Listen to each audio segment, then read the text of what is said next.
Today's market call is presented by FactSet, financial data and analytics powered by Tomorrow, and SoFi. Get your money right, all in one app.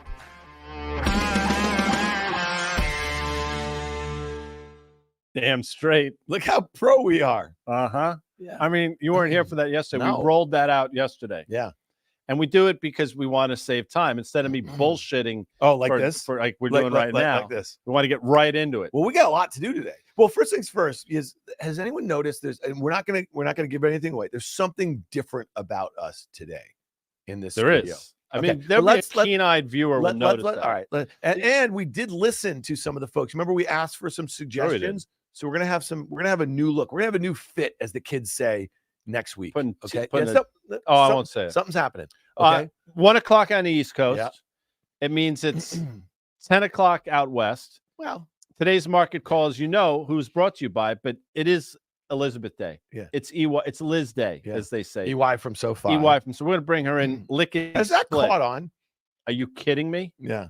Well, I saw her yesterday. 100%. She was in San Francisco. She was on with our good friend Scott Wapner. Yeah, I love that. The HTR. Yes. And she was on from there. With the SDs. No, I mean, she does a tremendous job. She does do a great job. It's amazing, though. You would think, given our relationship, her with us, she would come on the Fast Money. No. Yeah. She decides. Well, we'll see about that. Listen, I understand. I get it. Well, she's going to be on Market Call in just a couple minutes. Guy, the markets in general have a slightly different tone to them this week. You know, I was looking at some charts, as I want to do from here and from time to time. I was looking at my FactSet machine. Amazon, maybe they can pull this up, has sold off 15% in a week. Okay, this is $1 trillion. No, I'm familiar with the company. Yes. What was so different 2 weeks ago? Okay, that this stock was approaching 52-week highs, and it's just really funny to me. And that's one of the things is like people say, "Oh, you've been fighting this and fighting that. Trade the market that you have." I hate that. Do you like that comment? There's certain things that drive me crazy. Yeah, that's one of them. Well, there are a lot of things, but that's up there. But look at that. Okay, we can draw some trend lines. We can draw a whole host of things. You can see it. Your mind's eye can see the uptrend line that started in March. It has just been basically violated over the last couple sessions to the downside. So then if you really want to take it forward, where should there be support? Support should come in the form. How easy that is. Look at that, Stephen. Because Rafis gets it, man. He knows how support should come in the form of effectively that August low, and then we'll see what happens if and when we get there. But that's how you look at charts. I mean, once that uptrend has been broken, now you have a change in trend. And here we go. My God, but you know what? That's unbelievable. So think about this for a minute. 6 months ago, is Rafis doing that? Yes or no? No shot. No. But that shows development. But you know what that also shows? He's been watching Carter Braxton work with us for a year and a half straight. Yeah. That's how you learn how to chart people. That's how you learn technical analysis. Let's throw another one up there, by the way. So we're just going to test it. So after NVIDIA reported, so you see I'm teeing them up. So now they know, put up an NVIDIA chart. Yeah. I was sitting on the set of Fast Money. They report after the bell. And the stock, I think, closed around 480 or something-ish that day. And in the aftermarket, I think the stock opened around 508. And at one point, it was trading 516. Without naming names, people on the desk were saying trillions and trillions of dollars of addressable market and all those things you typically, the excitement, valuations don't matter. They grow into the valuation. Stock has gone down 19%. Since then, by the way, I think the all-time high in market hours was outside of 500. Yeah. So that 516, which I don't know who bought stock up there, but that was a bit of an aberration, as they say. But here we are. And oh, by the way, it's still expensive. And oh, by the way, there's still that gap in the chart that we made back in the spring. So it's funny, that gap, if it were to fill in that gap, get back towards 350, which wouldn't be a total gap fill, that would be a peak to trough decline of 30%. And just do the math. I just want to be really clear here, people. 30% on $1.2 trillion. That's a lot. You could say, well, it just got back to where it was. But a lot of people, a lot of investors make a lot of really bad decisions at relative highs or relative lows. So it is important just to point that out. Who knows if it gets back there? I suspect it gets back at least to 350. Guy, before we get to Liz and talk Fed and the market's reaction and what anticipation there was into it, let's pull up the S&P 500 chart, because this is one that we drew ahead of time. So Stephen actually drew it, but we were looking at this thing. this really does have all, this is going back to 4,200. That rising 200-day moving average is right at that breakout level from May. You see that uptrend that's been in place from the October lows. So it would be really interesting. And I think you and I have said this on a couple of occasions. If the S&P were to go back and retest that 4,200, maybe gets 4,150 or something like that, goes through the uptrend, goes through the breakout support, goes through its 200-day moving average. Listen, that might be enough for a correction. Okay. Like again, neither one of us, we're not sticking to the October lows. I think we moved that kind of outlook months and months and months ago. But to have a healthy equity market that is really factoring in a higher dollar, higher crude, higher interest rates, you need to put some fear back in the market. And we're still at 16.5 in the VIX, guys. So I hear what you're saying. In my mind, I think seeing those October levels, I think it's an absolute, I don't want to say it's a foregone conclusion, but I think there's a 50-50 chance of it happening. The math suggests it should happen given what we're seeing. We have a question here. Will TNX see a 5 handle this year? I don't know if we can pull that up or not. If you can't, basically, that's a yield. That's a 10-year yields, which I think traded 4.5% today. Yeah. I don't know for how long we've been saying you're going to see higher yields. I know Carter and I had sort of a differing view. He had a technical thing. Mine was a little more fundamental stuff, but the magnitude of the move over the last couple of days in 10-year yields is staggering because it's being built upon the move we've already seen. So the short answer is I don't know if we're getting a 5%, but I've said for a while somewhere between 4.5 and 4.75. And equities should not like that. Equities will not like that. And the reason why yields could go lower is because if the market sells off on the back of that, there'll be this perverse flight to quality in the form of and that's the bond kind of market. thing. And we'll bring Liz in a second to break this kind of debate here a little bit open, because you made this point on many occasions, and I agree with it. It's like higher rates bad for equities, lower rates for why they would go down. That's right. Would be bad for equities. You know what I mean? So like, I don't know, man. They don't seem like it's a great spot. Now there might be sectors, there might be individual names that have just kind of baby with the bathwater where you start dollar cost averaging. That's another one. You're 2 for 2 today. I've been how long have I been on TV for? You say for 40 years, 37 years. I've never uttered that phrase. You know what? I don't even know what it. I don't even know what it means. Every once in a while, I obviously know what it Fast means. Money, you will say, some people will say, and it will irritate me. Okay. And then you say the thing. Right. Now, if we wanted to get all fancy here, we could do a whole reel of you saying the things that you hate. Sometimes I do it just to sort of, all right, let's do it. Agitate other people. You said it. It's EY Day. That would be Elizabeth Young. No, I didn't say it. People in the chat. People on Twitter say they love her. It's unbelievable. So you say, do people know? Damn straight. And just get ready, people, because away from that brilliant mind, and she's gonna, talk about her writings on the SoFi blog. Sure. She also has a little hot for teacher look going here today. 100%. Well, there it is. One of the great Van Halen. Can I tell you something? To this day, my friend Tony just got engaged. Yeah. He's going to turn 59 in October. Hopefully he's on his third engagement. This is his first time he's ever been married, and he wants to get married. He's wanting whatever. It doesn't matter. Tony, give me a ring. But we've known each other since we're 5 years old. If I called him up and said I don't feel tardy, he would start hysterically laughing. We say that all the time. I don't feel tardy. Does anyone have a pencil? I mean, the shit in that song. That's crazy. That's why if you're sorry, can I do this for a second? Yes, it's your show. If somehow you think that Van Halen with David Lee Roth is the same Van Halen with Sammy Hagar, you're an asshole. And I'm talking to somebody out there, and yes, I just said that. It's not even in the same conversation. None of our viewers are our listeners, but Liz, can you help us out here? If they think that, they are. Okay. I don't care. Put it in the chat. Liz, sorry, Elizabeth. You probably got to know Van Hagar. That's probably how she came into the world of Van Halen a little bit. No. Yeah, I'm gonna just skip right past that whole topic. We can go back to baby with the bathwater, or like which is another one.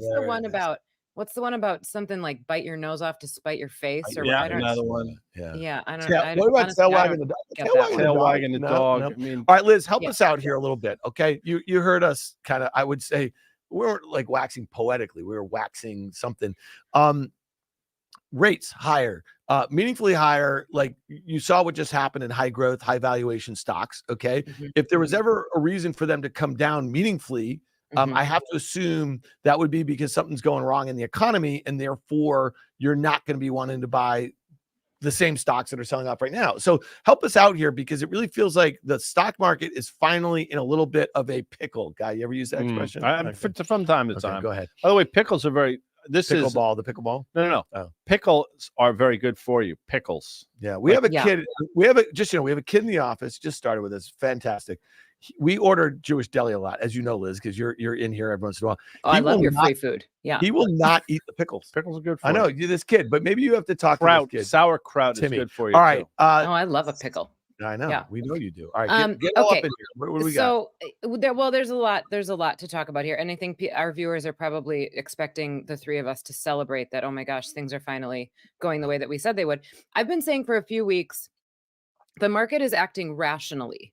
It doesn't mean it's going well, but it's acting rationally in the sense that the 10-year has been rising.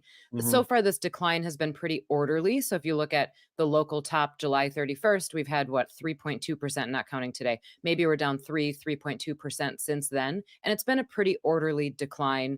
There's been more pain in the NASDAQ as rates rise. That's a rational market. So on a day like today, especially post-Fed, on a day like today, where yields spiked. Now, I don't think a spike in yields was very rational, but yield spike and the NASDAQ is down, the S&P is down, Amazon, right? Some of the companies that you would expect to be down on news like this or on a market reaction like this is rational. However, there is, I think, probably a little bit of an inconsistency. And I wrote about this a little bit in my note. There's an inconsistency and I think indecision, almost confusion on the part of investors of, okay, if I'm worried about slower growth, and if Powell gets what he wants or gets what he expects, which is a period of below trend growth, what am I supposed to buy? Because generally speaking, below trend growth would say you don't want cyclicals, right? You don't want things like energy. In this case, tech has been the thing that has followed growth up, followed growth down. Tech has been always the solution, but now we've got yield spiking to levels that we're not even sure how high they're going to go. And I think investors are sitting around wondering, well, where am I supposed to go from here? What are the good options? I think the good options are, number one, sit on your hands for a few days and wait for some of this to play out. But I also think that the good options are the sectors that we have not talked about as much, the stuff that has gone overlooked, healthcare, utilities, things like that, where you're kind of out of the line of fire and you're not in the sectors that everybody is paying such close attention to that are so ripe for volatility. So we talked about it before you came on, an environment where at this point, regardless of where yields go, it could potentially be negative. So I've said yields going higher, I think, are negative for stocks just in terms of the math, just in terms of valuations. But what I also said was if the market were to sell off in a meaningful way, you might see a flight to quality in the form of yield. So yields higher, market lower. Market lower in a meaningful way could make yields go lower. So either circumstance seems to me it's sort of equity negative. Am I too dogmatic in my views, or am I onto something there, Elizabeth? No, and look, I'll give you credit. You've been very, very right about this 10-year move. I'm feeling right now like we're probably getting up near the top end of it, but the stuff that I think we talked about this last week, you and I did at least, about yields probably go up before they go back down. I do expect there to be stress that shows up in the market, and look at things like I just tweeted this earlier, high yield spreads, tight, right? That doesn't make any sense in this environment. Part of the reason they're tighter is because the 10-year has gone up so much, but you're not getting that much compensation for taking that much more risk in a credit instrument during a period where we've constricted capital and we're hitting maturity walls and all the different things that could happen with credit. So you have to be really careful about what you're getting into here. And I think, the Fed, they did an okay thing yesterday, and I might be skipping ahead here with this topic. They did an okay thing yesterday by saying, we're being patient, we're being careful, but they're stuck in a hard place. And now we're at the end of the tightening cycle. The market doesn't really know which way to go. I think we're going to start seeing dissension on the part of the Fed. I think there's going to be members that are voting in different directions, and the uncertainty just gets higher when that happens. Yeah, it's interesting. And so you just said something, Liz, they're towards the end of the hiking cycle. And I guess that's the thing. If they're not, I agree with you. I'd be shocked to see the 10-year with a 5 handle, that sort of thing. But that would mean that inflation is just out of control. That would mean all the things that Guy Adami is saying, careful what you wish for as it relates to higher inflation, pre-pandemic, it is out of control. It's been measured incorrectly. Some of these deglobalization and reshoring and some of the dynamic, demographic shifts and this and that, whatever, that they literally have absolutely no control. Now, I know Guy thinks that they never had any control, meaning like they just had what they thought were certain tools that they could move rates around, and then the dollar would do this and equities would be supported like that. But maybe we are in a bit of a new paradigm, Guy. And so I think that's the one thing is like, man, that would be the pain trade. If you see a 10-year, get above 5.5% or something and a Fed funds rate. And listen, Jamie Dimon told us a few months ago. I mean, he said it, right? When was that? Maybe he said, be prepared for 6, 7. And let's take a look. So Liz mentioned high yield spreads. Let's look at the HYG. We mentioned it on Fast Money. We've obviously talked about it on this show a number of times, but let's look at the HYG briefly here over the last couple of weeks. That does not trade, and I'm not suggesting anybody should trade it. But yesterday, the last couple hours a day, it fell off a cliff. It does not trade that way. And then today, it's down meaningfully. So the one thing that I've said for a while, and I believe this to be true, it's not about the S&P Fed put, because I think if it exists around 3,600, much lower. If not lower than that, by the way. It's probably closer to 3,200, 3,000. The Fed put comes in the form of two different things. One, the unemployment rate around 5%. And by the way, California typically leads the rest of the United States by a couple months. The unemployment rate in California has spiked to almost 4.6%. Just keep that in mind. The other thing, obviously, the credit markets. If the credit markets start to seize up, I think that's when the Fed will step in. And again, I'm not suggesting we're on the precipice, but that move in the HYG, you absolutely have to watch, Elizabeth. So first of all, they have now set a precedent, they being the Fed, they've set a precedent that if the credit markets stop functioning as they should, they will step in. They did it last time. They bought ETFs, they saved it, and now we're conditioned. I think everybody is conditioned to kind of watch and wait and see what they're going to say, and that they're going to prevent any severe drawdowns. They're not going to prevent any drawdown, but we're conditioned to believe that they're going to prevent severe drawdowns, and they're going to make sure that capital markets function as they should. So far, they've been able to do that. They've been able to plug the holes. They've solved the regional bank, or saved the regional bank crisis. If there comes a time when they can't do it, that's when I think people get really, really scared. Next topic I want to bring up, and I'm not saying this to toot my own horn. However, on the halftime report yesterday, we do a final trade. You guys do final trades on Fast Money, I believe, too, right? Don't you do well, like you would, if you ever watching. came on the show, as I mentioned earlier, maybe you would know. Thanks for watching. But I understand. You make choices in life. I get it. It's like so fandom. anyway, we do final trades on halftime report. Once you've established your fandom, you're not allowed to change. The same way with Elizabeth. She established that she wanted to be one of the SDs on the HTR, and she's sticking by that. I respect that. Well, she's also on Team Market Call and on Team On the Tape. So Yeah, we got that. So she's loyal. Yes. Anyway. She is. I'm loyal like a dog. Okay, so we do final trades, right? And usually those final trades are buys. Normally on a Fed day, I would say don't trade, because it's all over the place. You don't know what's going to happen the next day. It's a time when you just watch and wait and see. But I'm forced to do a final trade. So I did sell consumer discretionary. Why did I do that? Not because I think Tesla was going to be a problem, not because I saw something about Amazon that nobody else knew, but because the consumer is the last thing that everybody kept hanging on to as this is what's going to drive the economy. This is why everything is still so strong.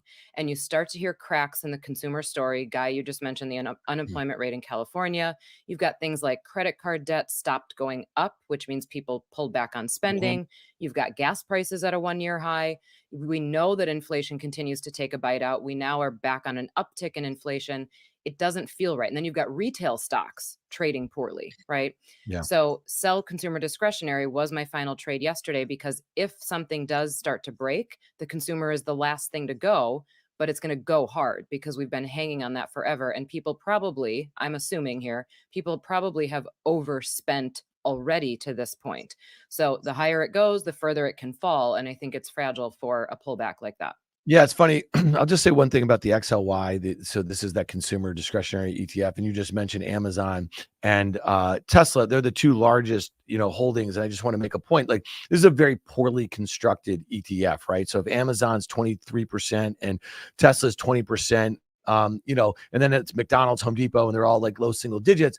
I mean, this is really making a very concentrated sort of, taking a concentrated view on those two stocks. And Tesla and Amazon couldn't be like more different when you think about it from so I want to make that point, Liz. I love what you're saying. And when I look at this chart, I also say to myself, that rising 200-day moving average is going to be very soon at the May breakout, right? And I think all of these major indices, I think these sector ETFs, I think they're all going back to those breakout levels. That's what we were just talking about, the S&P 500. But I want to hit on something else. And this is our friend Doug Cass, who was on Market Call a couple weeks ago, writes for Real Money. He is the managing partner at Seabreeze Capital. And he and Guy and myself, we chat a lot. He pointed this out, and we've been talking about this too, the equal weight S&P. He's been saying it's a total fugazi to talk about how the stock market has been broadening out over the last, couple months or so. And so he sent us a chart here. Look at this. This is on FactSet, an epic double top right there. Okay. So didn't break out at that prior high. You look at that uptrend that's been in place from the October lows. We just broke the 200-day. We just broke that uptrend. To me, we're down about 7.5%, 8% from those recent highs. And let's pull up the S&P chart from earlier. So we know that the top 10 stocks make up about 50% of the weight. We talked about how Amazon is down 15% in a straight line. Apple, Microsoft, outperforming today, both down 11% from their July highs too. So if we lose some of these major generals, as our main man Carter Braxton Worth likes to go, there's not a lot of great action outside of that right now. And we've been talking about transports look like death, banks act like death. I mean, Guy, there's some other sectors that don't trade well. As Robert Duvall said in Godfather 1. Yeah. If you lose the old man, you got to make the deal. Yeah. And if we lose these top 10 stocks, you're going to have to figure out what deal you're going to have to make, what's out there that you're going to want to buy. And Elizabeth mentioned it. As counterintuitive it is, energy makes sense, healthcare makes sense. Utilities, which should not make sense, given the fact that yields are going higher, actually will start making sense. You see what's going on today in pharma stocks? Okay, like pull up Eli Lilly for a second if we can. And then we're going to pull up Pfizer. Okay. So we were just doing our not our half. Don't even. Fast. You did that to aggravate. We're doing our fast money. By the way, it used to be called the Fast Money Halftime Report. Okay. So I'm just saying. I don't know. So we were doing the call and one of the producers was talking about Pfizer and Moderna, and they were talking about how I guess the COVID shots are not going well, and those stocks have totally retraced their whole thing. And it's funny. Look at that. Do a 5-year chart on that. I mean, this is astounding. Pfizer's awful. I mean, like astounding, right? Like you think that what they came up with and what they did. All right, so that's Pfizer. Let's go back to Lilly for a second, okay? And let's do like a year-to-date chart. And we know that all of this is because of these GLP-1 drugs, the Moderna that they're selling. So look at how this stock has come back. If you don't think at the height of the excitement around these drugs, and look at me, I'm down 35 LBs, baby, in 7 months. Thanks a lot, Robody. I mean, seriously, like it's pretty, it's pretty astounding. But I feel better. I do. I feel a lot better. I sleep better. Everything about me is but healthier here. If you don't think that stock at some point, Eli Lilly guy, is going to fill in that gap and then overshoot it, no matter how good and how many scripts and no side effect. You know what I'm saying? Like it's just the way the markets work. Yeah, I mean, if we do a longer term Lilly chart, go 5. You'll see there have been sell-offs in this stock. I mean, we've seen a couple of them over the last year and a half where you've seen peak to trough declines off of an all-time high. You can go back and look at this chart. Just about every peak in this chart this year was an all-time high at the time. Yeah. And each time you had, 10, 15% sell-off only be found buyers. The same thing's going to happen here. This is not an indictment of Eli Lilly. We've talked about this stock for years in the bullish sense, but this line job we saw the last time to the upside took a lot of people in. And now, for the first time in a while, I think valuation is starting to get in the way. So I'm with you on that one for sure. Well, and my only point, Liz, is just from a sentiment standpoint, when a story is like NVIDIA, like you just said 10 minutes ago, when the story is so clear and the winners are so evident, right? And it's like seems like the enthusiasm about it is just like so universal. That's usually when things top out, And so I'm just curious, what's your? I always find it interesting because I know you speak to, at least as a whole, you see a lot of survey data from your, you call them your members at SoFi, and this is a demographic. It's a young, aspirational, like demographic, and they're investing in a whole host of different things. How are they feeling about some of these hottest stories? Do you guys have any recent data? I know you do them quarterly, and so maybe I'm catching you off guard a little bit, but is the is the fever breaking a little bit for some of this stuff? Well, I mean, the first fever that broke was in crypto, really. And that, if you look back when I started at SoFi and when the crypto craze happened and the percentage of what it was in people's portfolios was cut in half, partially because the market moved down, but also I think because people got a little disenfranchised with it and, oh, maybe it's not the solution to all of our problems. So that was the beginning of rethinking it and saying, okay, maybe we do have to use some of those back to basic tools, right? This is interesting, actually. The top 10 stocks. So Dan, you've seen this before. I've used this chart in a couple things that we've spoken together at. The top 10 stocks held across our platform. We have an ETF that tracks those stocks. It's called the SoFi Social 50. Those top 10 are the names that you would expect. A lot of big tech, Tesla, Amazon, right? Everything that everybody knows and is familiar with, and the disruptors, right? Some of the IPOs that we've had on our platform, things like that. It wouldn't shock you. But there was a brief moment over the last 6 months or so where a name showed up in that top 10 that even I was surprised about, and I was really proud of people for owning, and that was Berkshire Hathaway. So it's one of those times where you start to think, oh, maybe the back to basics, maybe somebody like Warren Buffett still does make sense. Maybe he does still know what he's doing. And it's as if investors started to listen to some of those old people again, right? And think about, all right, maybe it's not that different. So what I would say is some of the biggest surprises, that was one of the biggest surprises recently. Some of the other big surprises were even after the bear market of 2022, we conducted a survey and said, basically, are you scared? Are you still going to invest? And are you going to invest as much? And I believe it was 74% of our members said they were going to invest just as much, if not more, in 2023, despite the bear market of 2022. So I think there are some misconceptions about younger investors in that they just want to get rich quick. All they want is meme stocks. They have never seen a bear market, so they're going to run for the hills if and when it happens. I don't think they're that uneducated. And I think, in fact, they're a little bit more resilient than we're giving them credit for.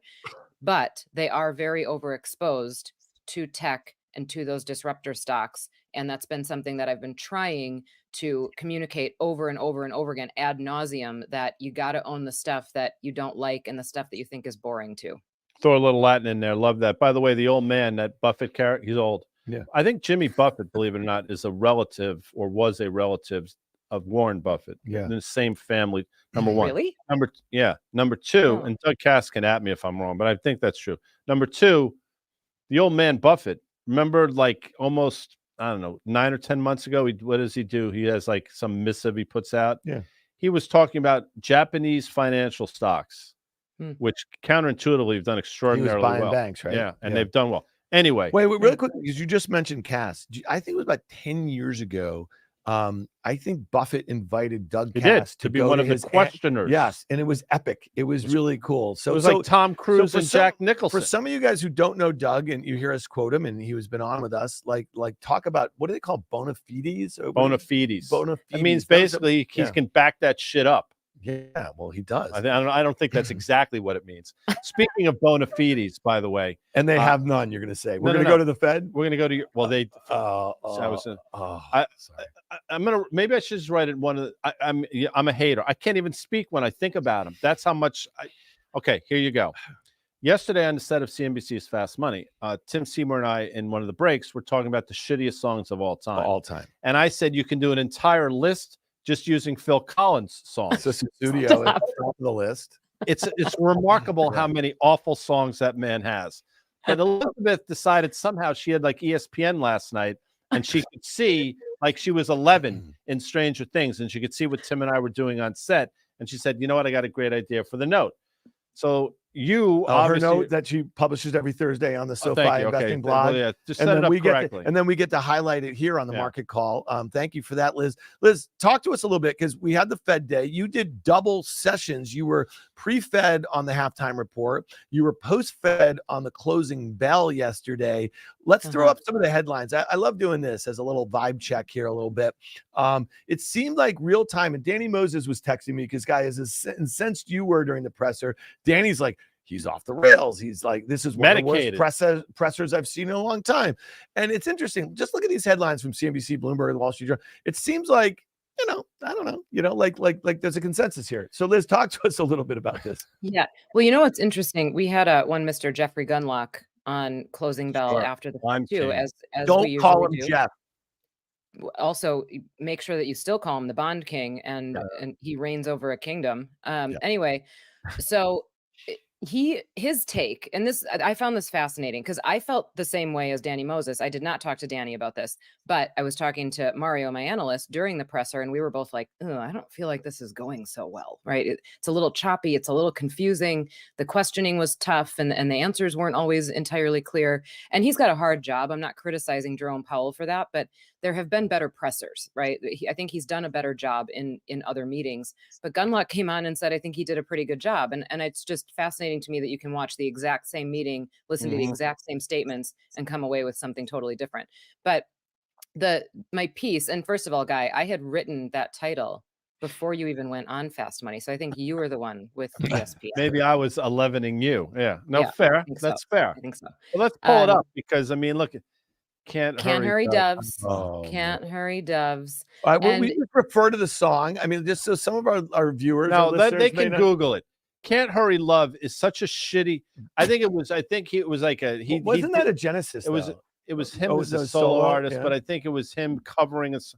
Whatever he Diana touches Ross and the Supremes. is awful. Mhm. Yeah. It's just. I mean, it's incredible. That wasn't Genesis. Yeah, that's embarrassing that I did that. But Sussudio, there was a bunch of horrible songs. Okay, go ahead. Sorry. Liz. Can't. Okay, so the September meeting is one of the 4 times of year where we get the dot plot and we get the summary of economic projections.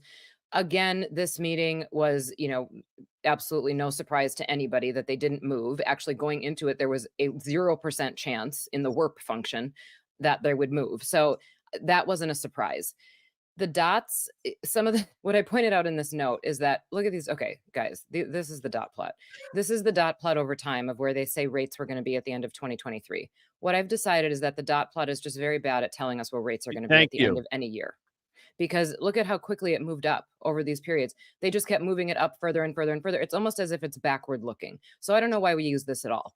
It doesn't necessarily matter. All it's going to tell us is the way that rates have moved in the last 3 to 6 months. So here we are. We have a dot plot that says they're going to hike one more time before the end of the year, whether it's November or December. And then next year, this is what really got to me. Next year, we have a dot plot that says we're going to have a Fed funds rate of 5.1% by the end of the year.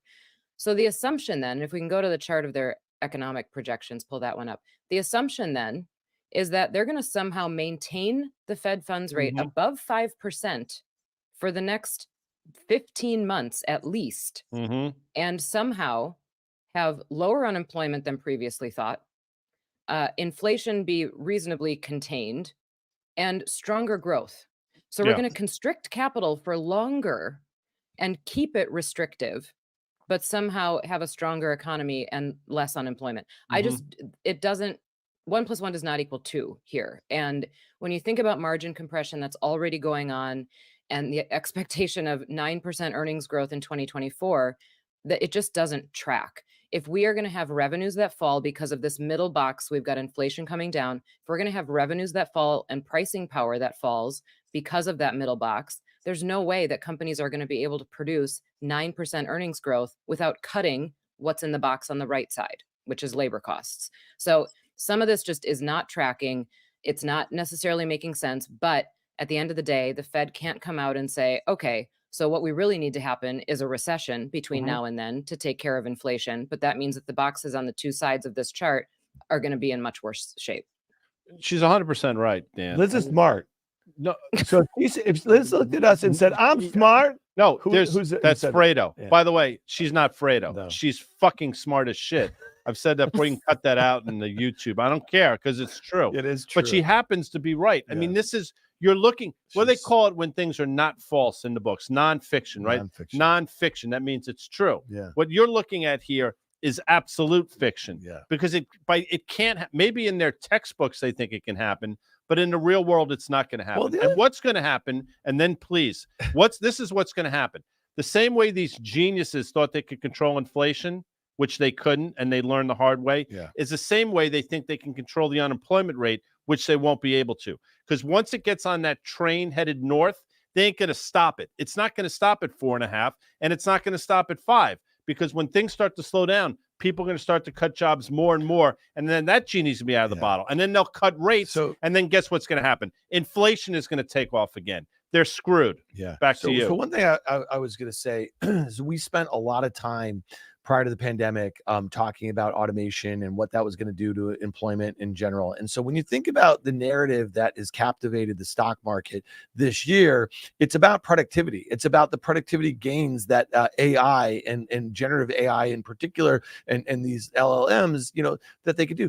If you don't think that all of these companies that are spending on whatever the hell they're spending on these, supercomputers and all the access to, buying these high-end graphics chips and building these models. I mean, the whole other side of this is less people doing all these sorts of, things. And these, so we're going to go back to a place where unemployment is not going to be below 4. And that's going to be like the new norm. I think we're also going to go back to a place where inflation is never really going to be at 2% anymore. You know what I mean? They're going to reset that higher. We're going to have higher rates. I don't know. I mean, listen, I kind of feel like I think the market narratives are different than the economic narratives. I think the market narrative is holding on by a very thin thread right now. And so I just want to pull up one thing that I think is interesting is the QQQ. So we spent some time in the S&P and the equal weight. Let's look at this. This is a 20-year log chart, okay? But one of the things I think is really interesting, if you can, like this last little flag guy that you see that like the bounce off of this long-term uptrend, okay? This is a 20-year chart. In my opinion, it's a little bit of a snapback of 2022, but it also is really encapsulated by those top 10 stocks that have been infected by the AI virus, okay? If we were to go back to that uptrend, it would basically be like a 20% kind of peak to trough decline, or a little more than that or something like that. But man, oh man, if this is a bubble that bursts, if it's a bond bubble that's bursting, if it's an equity valuation bubble that's bursting, to me, there's a lot of room to the downside. Look at the last time, the March of 2020, you see that like little quick V, think about how much lower that was than where we are right now. So Liz, thoughts on that? Because listen, my take all during 2022, I was a Qs and twos guy. Like my point is like, if you have to buy stocks, then dollar cost average into the QQQ. And ultimately, I actually think the TLT, maybe they can pull this one up here, guy. This thing's been cut in half from its early 2020. This is 91.5 was a huge level. We breached that today. Yeah. That's a problem. So the TLT is the 20-year, okay? Honestly, at some point, if we have a major correction in the QQQ and yields continue to go higher, I am a buyer of the TLT and I'm a buyer of the QQQ. So I'm going to go back to my boy Timmy's called Qs and twos. Like that is going to be my trade, and that's going to be a long-term trade, okay? But Liz, thoughts on that NASDAQ chart? That's the NASDAQ 100, where 10 stocks make up 50% of the weight. Well, I'm with you on the buying the twos. I'm actually at a point now where I would buy the 10, right? But hold it for a while. This isn't something that I would do as a tactical trade and say, if you buy the 10 today, I think it's going to go down in the next month. I don't think that's necessarily the case, but I do think over the next 6 to 12 it will, because we'll get to a point where the economy hits the skids, people are going to get scared, and whether it's rational or not, fear is going to make people buy the 10-year. It's going to make people buy gold, right? And those are the places that I would be. The Qs, I'm not there yet. I think it would take quite a big correction for me to get there. Really, really clear. I'm not there right now. I'm saying when would you be there? I want to get through that 200-day moving average, which the S&P is going to get to very quickly. It needs to overshoot. What I'm saying is when the QQQ, when the NASDAQ 100 feels bad, when Microsoft, when Apple, Amazon, they're all down 20+%, guy, you know what I'm saying? And then you're gonna have things like Nvidia that are down 40%. You're gonna have Tesla down 40%. So my point is like blood in the streets sort of stuff. And that is when you have to start to dollar cost average. And that was the trade last year. If you had done an equal amount of the QQQ every week last year in 2022, you would have ended up with a price well below the low last year, and you'd be making a lot of money this year, guy. 100%. And listen, and Liz has one more chart that I want because it needs her explanation. But if we can put up an SMH chart, semiconductor index, and we've talked about the potential for this to happen for quite some time. But if you go back and look at this and do a little longer term, Stephen, if you may, in the SMH, you will see a textbook double top formation. And If some of these stocks start to give it up the way I think they will, it's going to be, as they say, Houston, we have a problem. In this case, we have a problem in Philadelphia because that's the Philadelphia. You like what I just yeah, said but here's the thing, and we've been talking. I think I mentioned it on Fast Money last night. I mean, Taiwan Semi, which is the largest component of this ETF, or that or Nvidia, and I think they go back and forth. It's down 25%. You know what I mean? Like just from its recent highs. And you have an AMD down nearly 25%. You have Nvidia now down, getting close to, you said, 20%. So the semi story is coming undone. Maybe they can also pull up Intel, which this is a great tell, is that when they finally come for the crap, okay, and they came for the crap recently. Look at the move. It broke out, new 52-week highs. It's given the entire move back in the amount of time that it took. So that just means it was in weak hands, that sort of thing. But the semi trade on a relative basis is really poor. So right now. The other night, what's today? Thursday? Yeah. Tuesday, you weren't. I was in Austin. You were in Austin. And then yesterday was your birthday. We said happy birthday. Thank you for the shout out. I appreciate that. On the Thanks, show. Liz. I didn't hear from you. But I did get a notification about that. Sorry, I missed it. But Pat Gelsinger, who's the CEO of Intel, he got up on stage and did like 2 push-ups. And we showed the video of him doing 2 push-ups. Really? And on TV, I said, that's a total Johnson move. Yeah. He's a Johnson. Yeah. And we invited him to come on the show. I mean, if you want to get up there and rattle off 100, okay, you know what? You're a badass. Yeah. 2 push-ups. Can you do more pull-ups than you can push-ups? I can't do pull-ups. I can do push-ups. Because of the shoulders. You got like I can shoulders. I can do push-ups. I can't do pull-ups. Interesting. Liz, you probably like do planks a lot. You're working on the core, doing a little. Yeah. Yep. Do a little sun salutations. Throw up that last guys said I've got one more chart. Let's do that real quick. Because the visual, the near-term forward spread. This shows you have to see it to be explained. You can't just explain it. You got to see it, please. Yep. So we talk about yield curve inversions all the time. Usually we're talking about the 2s, 10s, which, by the way, has re-steepened slightly today. We've told you that the re-steepening is what gets you, not the inversion itself. This is a different type of inversion, and this is the one that the Fed watches. It's called the near-term forward spread. It's the 3-month yield 18 months from now, so the expected 3-month yield 18 months from now versus the 3-month yield today. When this inverts, this tells the Fed that recession risk is high, okay? Now, this is one of those charts that when you look at it over a long-term period like this is back to 1972, and you've got recession shading in here. It is indisputable and one of the most reliable recession indicators that we can see. There's really only that one time in the late 90s where you see an inversion and there wasn't a recession immediately to follow, but there was one shortly thereafter. Deep, and I would argue that inversion wasn't even that deep, right? Yeah. So look at the depth and the length of the inversion that's happening right now in the near-term forward spread. The title of this section in my note was the carrot got further away, but it's still a carrot. And this is what the Fed is watching. The Fed knows that this is here. The Fed knows that recession risk is elevated because of this. They can't say that out loud to us, but they know that this is the case. And this is something this is the kind of stuff that keeps me up at night, right? We've got the recession hasn't happened yet. You've got all these arguments about the consumer is still strong. Growth is higher than we expected, blah, blah, blah, blah, blah. Earnings are coming in better than expected. But then you've got indicators like this. And it's one of those things that I don't know how we get out of this without pain in the market. And this is re-steepening. The 2s, 10s is re-steepening. And look at what's happening in the market.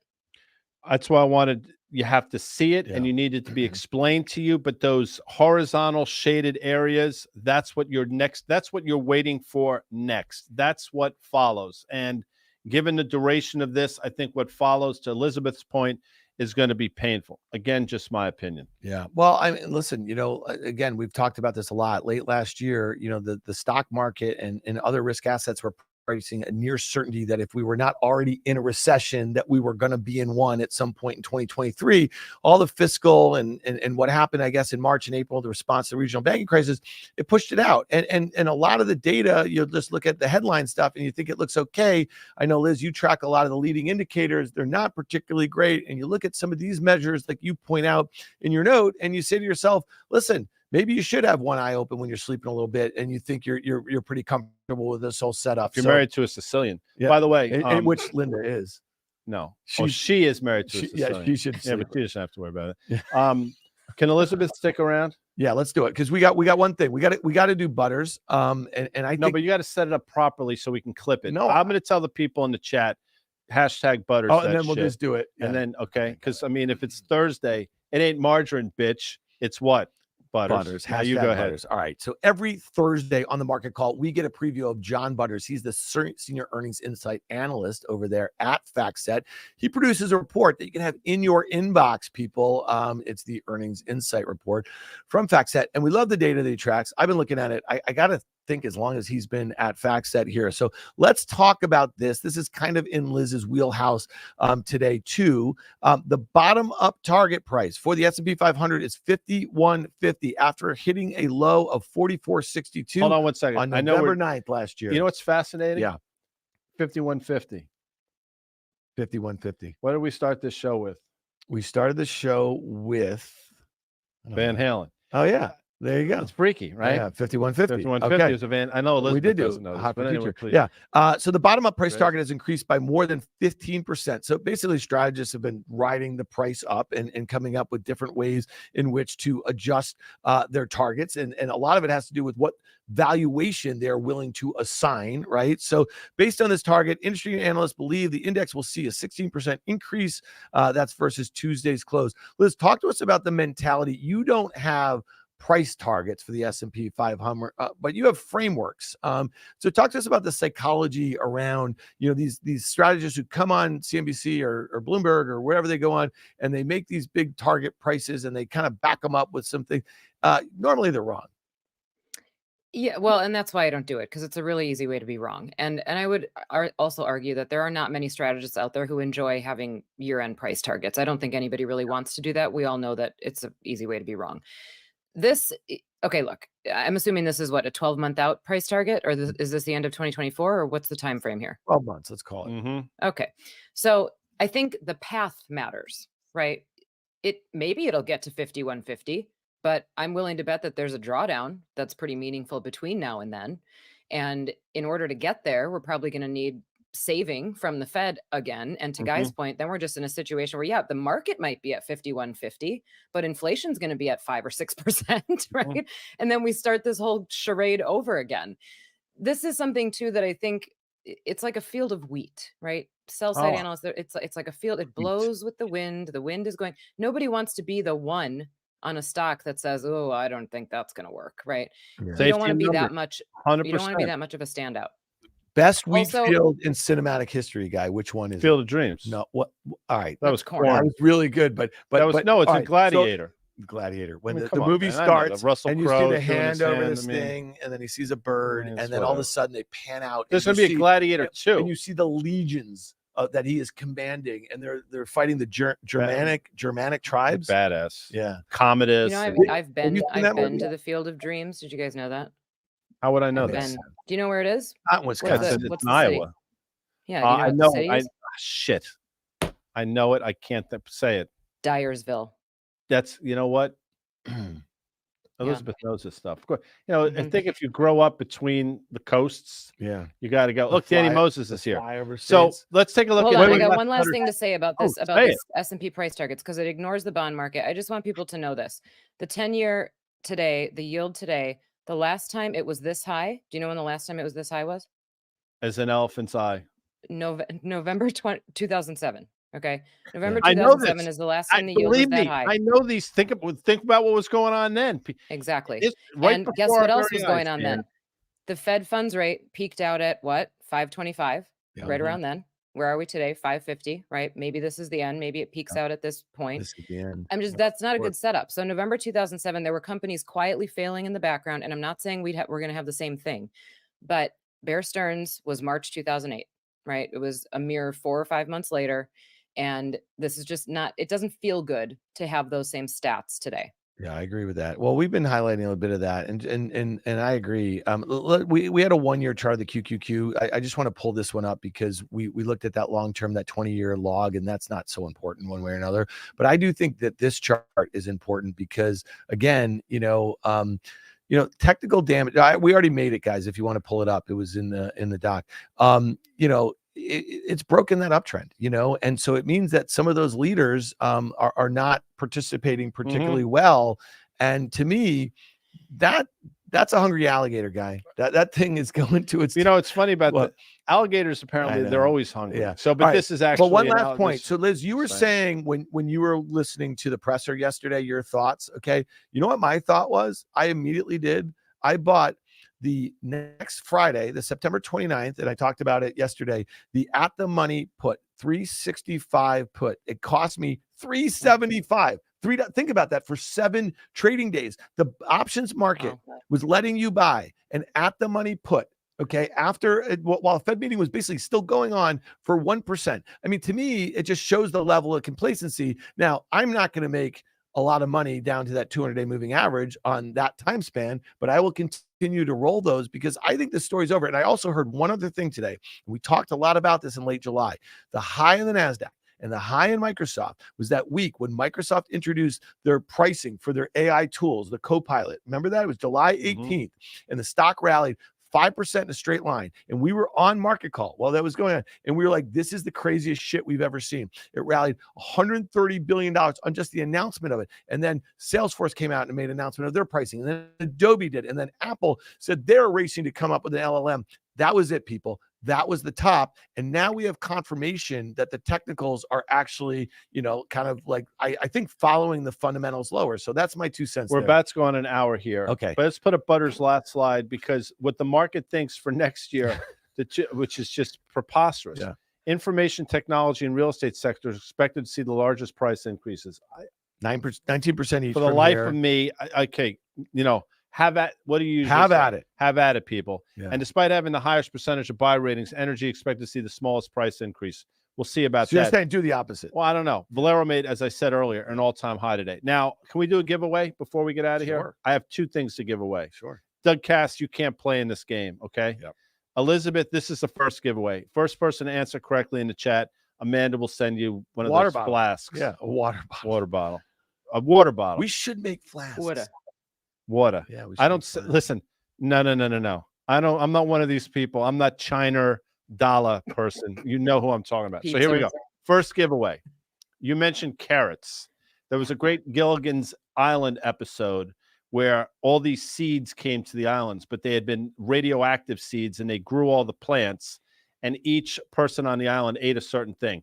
Marianne ate carrots and her eyesight improved. She could see a ship that nobody else could see.